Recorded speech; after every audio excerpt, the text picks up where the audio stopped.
Hey, what's up guys? This is Blake from the Gig Harbor Fly Shop. We're out here day one in Montana. It's absolutely beautiful.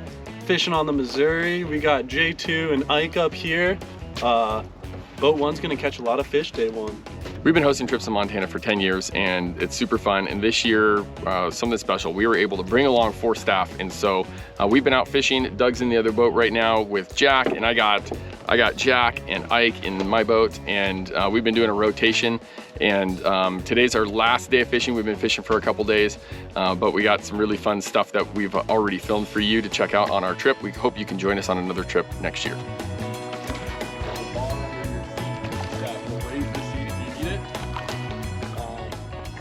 Fish on, first fish. All right, we hooked 2 other ones. We lost them, so they don't count.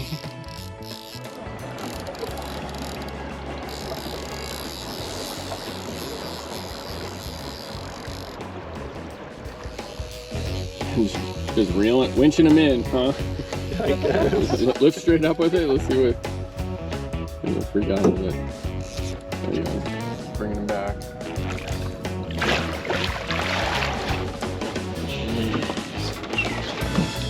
Jeez, come on.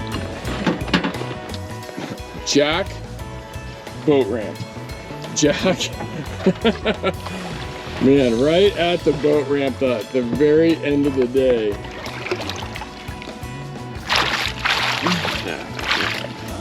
Do it on the 3-weight.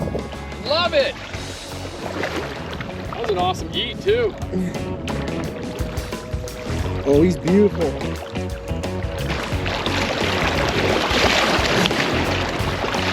Let's go.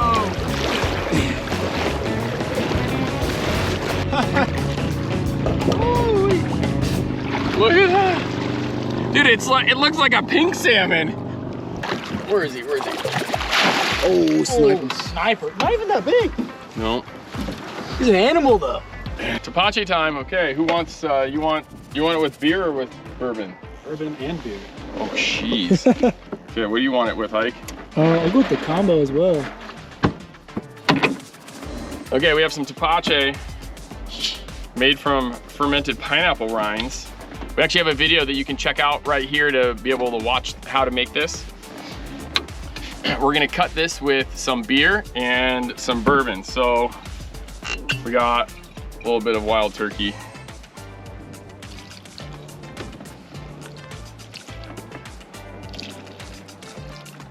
A little bit, emphasis. 2 shots. Dude, where'd all the rest of it go? Man.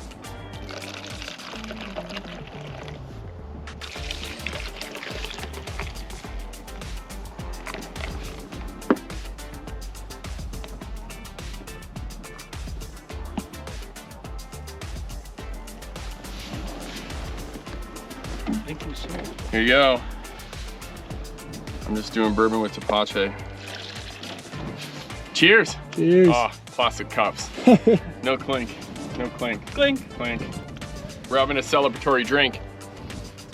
Preemptively. Because we're going to catch the biggest fish of the trip right here.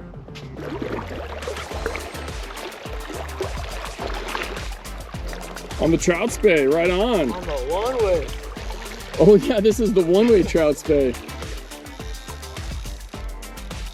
Not a bad fish. Oh man, Quick no. release. Let's go. Good job, dude. That was awesome. What fly was that? Let's show us the fly. What is it?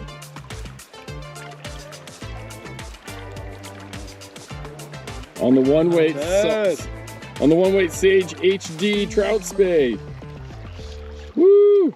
We're just finishing up here for our 3rd day.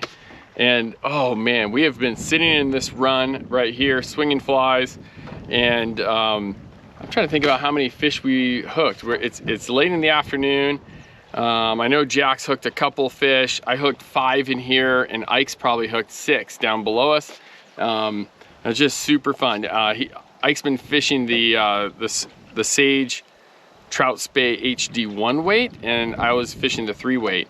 And then Jack's been fishing the Sage Pulse 3-weight, and just been fishing some small flies. Like earlier we were throwing some larger streamers and it was really great. But once we changed to a smaller streamer, it was pretty solid. Here's the fly that I was getting fish on. It's just like a skittish smolt, but tied on a really small little hook, little olive over white with a lot of flash. I know that Ike's fly was like more of a bugger style, really drab, and that was really working. We threw some bigger stuff. Jake threw some bigger stuff up top, but didn't really hook up much until he switched over to a small black little zonker fly. He was throwing a little fly just like this, and just on the swing, this thing, you just twitch it a little bit and they hammer it. So we're gonna call it a day today. I'm fishing with Mark tomorrow, which I'm super stoked about, and then my buddy Michael's flying in to get to fish with him for 3 days, and then the boys from the shop are going back home. Woo-hoo. Day 4 today, I'm hanging out with Mark and we're fishing, and I thought I should do an intro before I actually hooked a fish, but too late. Too late. We already got one to the boat, and so we're gonna have a fun day fishing streamers and doing some trout spey, and we're gonna have Mark give you a couple tips on how to up your trout spey game as well. Mark and I have been talking about casting and about casting angles, and he's got some pretty high-tech teaching tools, and I thought we'd share those with you. So check this out. Here's my #1 teaching tool right here. It's a Doodle Pro. You can pick it up. You can steal it from your children, but I suggest you get your own. And here, we're just talking about, I showed lots of clients. Here's the casting stroke. If we did this like in the classroom setting, you know, at 8 a.m. on an 8-hour casting day, and you on the dry erasure board, you said, here's what the cast is, A to B, everybody would look at you and just say like, God, I spent too much money on this class. That's all we have to do. But as we well know, and as we all know, that's a little harder to execute. So my #1 teaching tool, I suggest everybody gets one. You can really diagram some stuff out.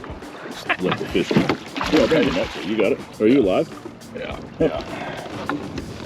Here's Blake. Woo! He's been taking instruction well. You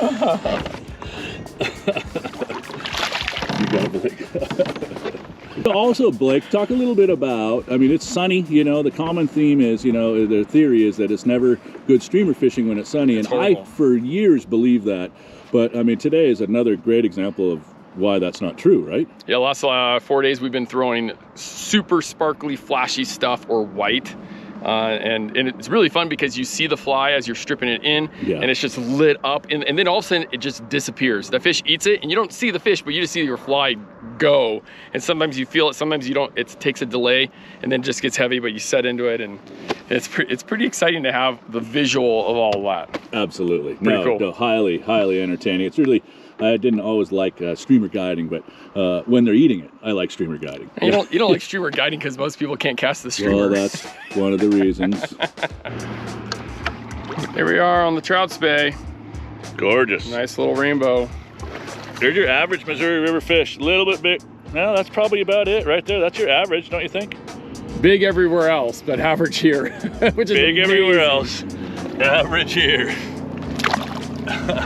Okay, I said we were gonna give you some Trout Spey tips from Mark Reisler, and we didn't really get any other footage today because it was just the two of us in the boat. We were having way too much fun, and we hooked actually a ton of fish, a lot of fish on the streamer, which was super cool.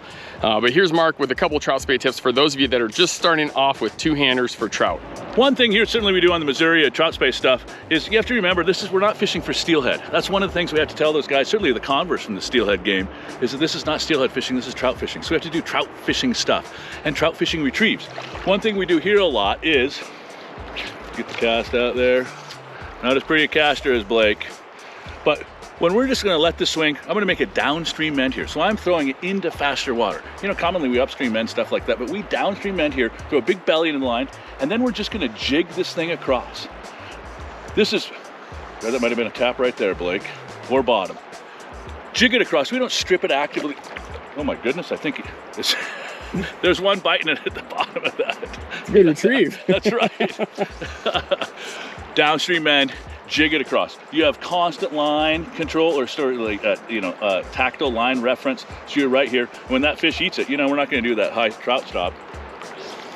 What we're going to do, we're already here, and we're just going to set it like this. And that's your Trout Spey tip of the day.